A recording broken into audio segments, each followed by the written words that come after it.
Greetings, kindred friend. Let us spend a truly quiet moment right now.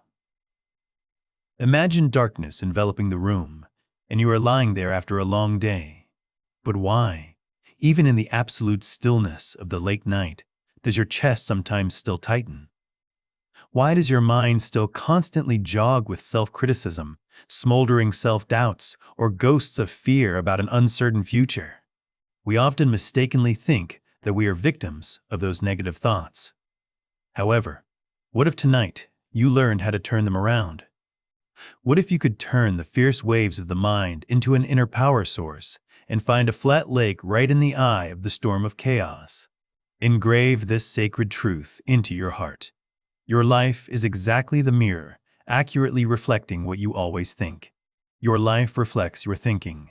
In tonight's journey, I invite you to explore 7 wise lessons from Buddhist wisdom keys, helping you restructure awareness, extinguish negativity, and build a radiant, hopeful inner world. You do not need to change the world out there to be at peace. You only need to change the lens through which you are looking at it.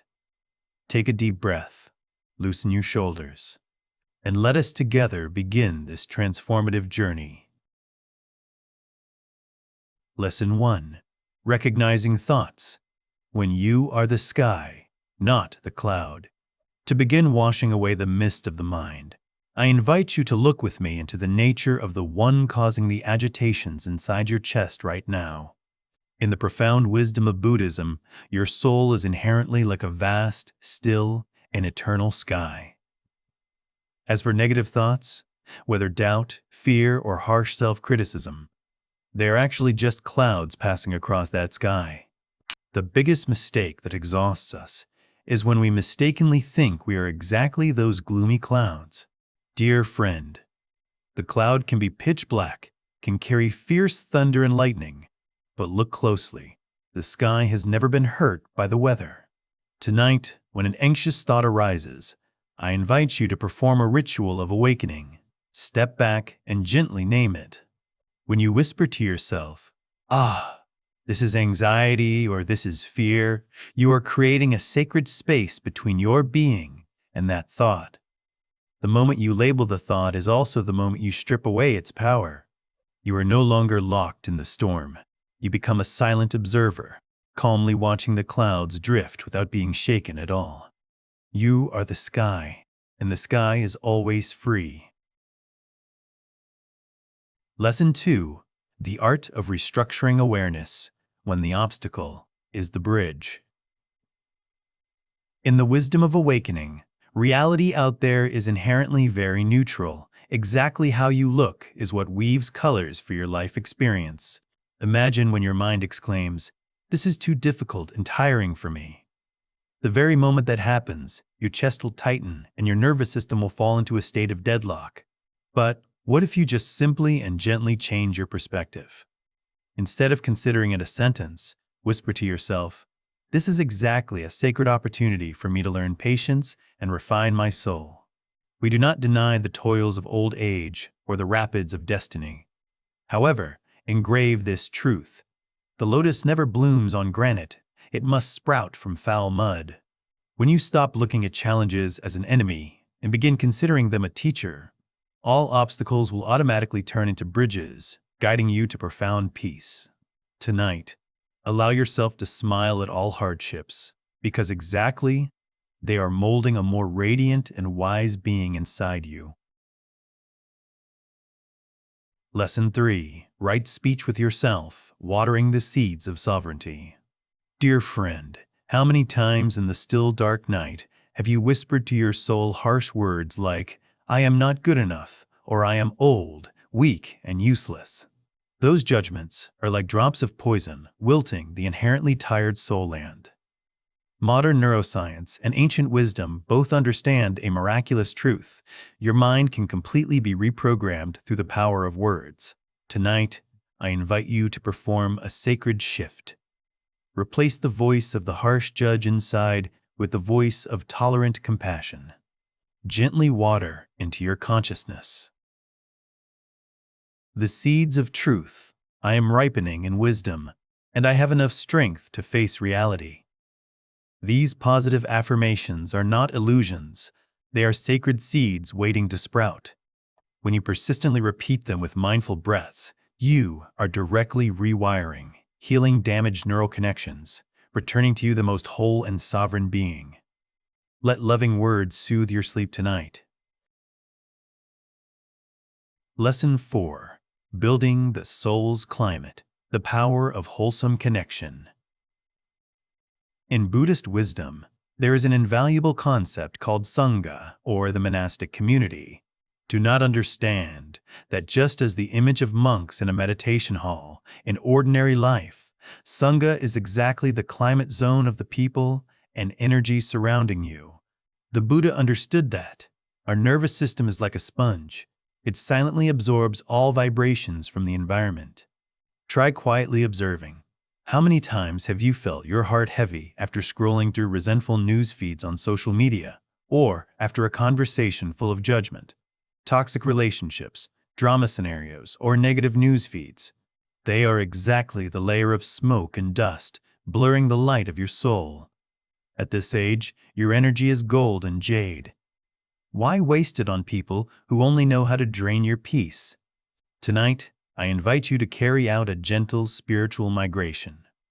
Bravely choose wise friends, people who know how to speak words of tolerance and know how to be silently awakened. Let your house become a miniature sanctuary, a radiant fresh flower vase on the table, a small corner exclusively for gratitude and leisurely moments amidst nature, so Mother Earth can soothe your nervous system. Engrave this truth. Peace is not only preserved by willpower, but by exactly the atmosphere you choose to breathe every day. When your living space is clean of negative agitations, your mind will automatically find its way back to its pristine, clear state. Tonight, allow yourself to rest in a warm magnetic field zone where only love and respect exist. Lesson 5. The Power of Action, when footsteps dissipate the mist. In the profound wisdom of the Buddha, there is a concept named right effort. Dear friend, please do not mistakenly think effort is bracing yourself or working hard. In awakening, right effort is actually the art of disconnecting toxic energy flows right as they begin to bloom. Modern science calls this breaking the neural loop. When you act, you are sending a definitive signal to the brain that fear's work session has ended. I invite you to implement 4 bridges of action starting tomorrow. First, proactively break the pattern. As soon as you notice a self-critical thought arising, do not sit still and let it torment you. Stand up, stretch very slowly, or walk a few laps in the quiet room. Every time you stretch muscles or take a deep breath, you are directly releasing the tension knots in the nervous system, leaving the negative stream of thought with no clinging point. Second are grounding activities. Let your hands converse with reality. Taking care of a flower branch, meticulously cleaning an old drawer, or personally preparing a frugal meal. All are sacred mindfulness ceremonies. When you focus on touch and smell, your mind will automatically leave the maze of the past to return to the peaceful harbor of the present. Third, connect. Do not let loneliness nourish sadness. A short call to an old friend, or a sincere inquiry to a neighbor will help the energy in your heart circulate again. Love and sharing are the sunlight melting the ice of melancholy. And finally, let the soul be expressed. Whether it is writing a few diary lines, drawing a simple picture, or participating in volunteer work, every act of creation is an earnest affirmation to life. Engrave this liberating command.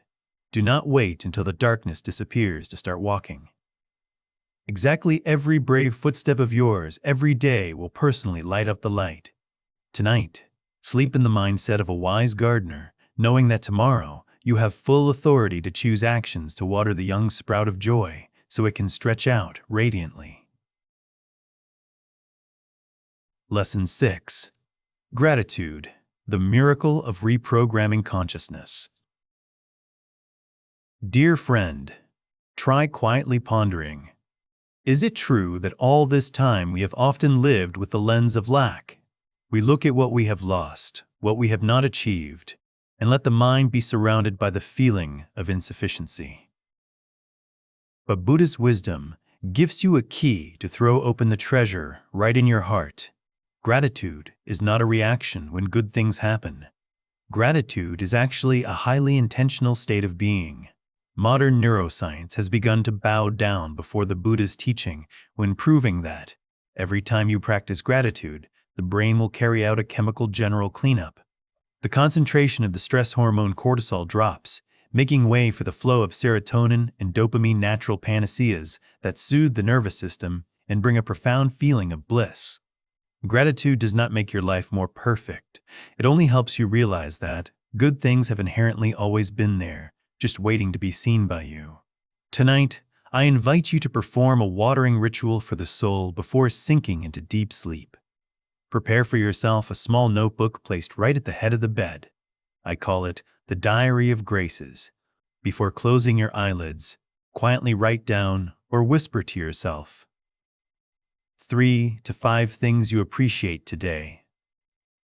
Do not look for extraordinary things. Find the miracle in the most ordinary things. A morning cup of coffee spreading warmth through your palms. A short but warm conversation with an old friend. Or simply the smooth feeling of the pillow supporting your head right now. When you go to sleep with gratitude, you are informing your nervous system that this world is a safe place to reside. Greater still, I invite you to expand your arms of appreciation to the outside world. Tomorrow, try saying thank you a bit more. Smile at the mail carrier, or give a sincere compliment to children and grandchildren. When you give appreciation, you not only brighten their day, but you are truly connecting your heart into the network of eternal love. But dear friend, there is one most important object that we often forget in our gratitude list. That is exactly yourself. Direct compassion inward. Be grateful to the legs that resiliently carried you for over 60 years. Be grateful to the heart that persistently beat billions of times without a word of complaint. Be proud because you were patient enough to go through the cruel, winding turns of life while still keeping a wholesome mind. You absolutely deserve to be appreciated by yourself. The greatest challenge of wisdom is exactly gratitude even in adversity. The Buddha taught that every difficulty carries with it a seed of growth. When a storm strikes, try whispering to yourself, "Thank you for this challenge for teaching me strength. Thank you for this pain for reminding me to value health." When you are grateful for even the cracks, that is when the light of awakening begins to slip in to heal your soul. Finally, let gratitude land on the simplest things of reality. Listen to the clear chirping of birds on the porch when the sun comes up. Inhale the fresh air of the early morning. These things seem free, but they are actually the most luxurious graces of the universe, reserved just for you. Engrave this soothing truth into your heart. Gratitude is the recognition that you already have enough. Tonight, allow yourself to be wealthy in gratitude. Let warm thoughts wrap around you like a soft silk cocoon, putting you to sleep in absolute wholeness. You no longer owe the world a proof, because right in this moment of gratitude, you are already a Buddha smiling amidst humanity. Lesson 7. Trusting the process, when faith is ultimate liberation. Dear friend, quietly observe the operation of the dark night outside the window right now. Do you see? The moon still waxes, then wanes. The constellations still quietly shift positions, and dawn will always knock on the door exactly when it needs to arrive. This universe is never in a hurry, nor has it ever made a mistake. However, we humans often spend our whole lives worrying, striving to force everything to happen according to our own script. In the profound wisdom of the Buddha, there is a truth bringing boundless relief, which is the law of impermanence, anicca. He taught that the nature of the world is continuous flow. You suffer because of negative thoughts. Look very closely at them. They also carry the nature of impermanence. A sadness arises, exists for a moment, and then is forced to dissipate to make way for the next beat of life. A negative thought is not an immovable rock. It is just a cloud passing across the sky of your consciousness. If you do not hold on, it can never stay. Cruelly, most of the fatigue of old age does not come from physical burden. but comes from the desperate effort to control reality. We cling to titles, to the success of our children, or to the illusion of eternal health. Awakened wisdom reminds us that attachment is exactly the rope cutting into your palms, while letting go is exactly the path leading to freedom. Imagine your life is like the journey of climbing a large mountain amidst thick fog. You stand on the mountainside, cannot see the peak, do not know how bumpy the road ahead is. Your instinct is to fear and want the fog to dissipate immediately so you can have certainty. But dear friend, the secret of wise travelers is this: you do not need to see the whole path to be able to keep walking. You only need to trust the step right under your feet. The fog is not a barrier, it is a part of the scenery. When you focus entirely on the here and now, worries about the future and regrets about the past will automatically disintegrate. Worry is just the mind wandering in a future yet to come, while regret is the mind locked in a petrified past. Only the present is exactly where life and peace truly reside. Finally, I want to invite you to place faith in the law of karma, the fairest compass of the universe. Every positive thought you just sowed over the past 20 minutes, every mindful breath you just took, they are all wholesome seeds. The law of Dharma guarantees that the seeds of stillness and compassion will certainly bloom into the flower of peace. You do not need to make an effort to create brilliant results. Your task is only to care for your consciousness garden in the gentlest way. Engrave this truth into your heart before closing your eyes. The universe never makes a mistake. All events taking place are parts of the process refining your soul. Tonight, allow yourself to surrender. Stop being a tired warrior trying to fix the world. Be a river flowing downstream toward the ocean, leisurely, trusting, and whole. When you trust the process of life, your nervous system will receive an ultimate safety command. You owe the world no anxiety at all anymore. Everything is done. Sleep in the aura of someone who has understood that everything will be fine in exactly the way it needs to be. Our journey of consciousness tonight, through 7 lessons of awakening, has gradually closed at the harbor of reconciliation. Do you realize something? True positivity is not a momentary state of excitement. It is an awakened choice, repeated every day, every hour. Tonight, you bravely faced the hazy clouds of the mind, learned how to water loving speech, selectively chose the energy environment, and watered the seeds of gratitude. Remember that you are exactly the vast sky, and all storms out there only increase the profound beauty of your soul. If this video has brought your soul a little warmth, please help me spread this light with a like button and subscribe to the channel. That is how we, together, build an awakened community amidst the long night. Before truly melting into the dream of rebirth, I invite you to leave a comment. I trust in my own peace, as a sacred commitment before closing your eyelids, wishing you a long night of peace, as weightless as sky clouds and waking up radiantly tomorrow morning. Goodbye, and see you again.